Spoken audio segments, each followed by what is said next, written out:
you want this to start growing again, it means you have to remove it completely from under. This is how you make the sucker. Excavate this mother stalk and cut it into pieces. Maybe you cut it into 6 or 8 parts and then bury them again. They will grow and become suckers. I'll show you the ones I've done earlier. See the sucker of this one is coming up.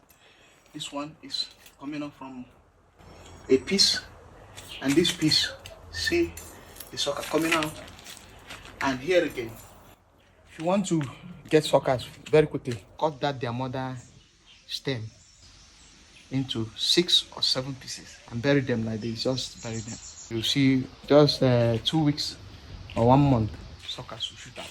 Another way you can get your suckers is from taking the small ones that are growing out of a mother stem.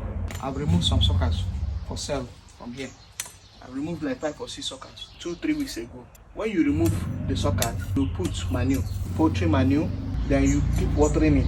You come and see like 5, 6, 7 suckers again around, and so on and so forth. But it doesn't stop the mother stem from carrying good fruit.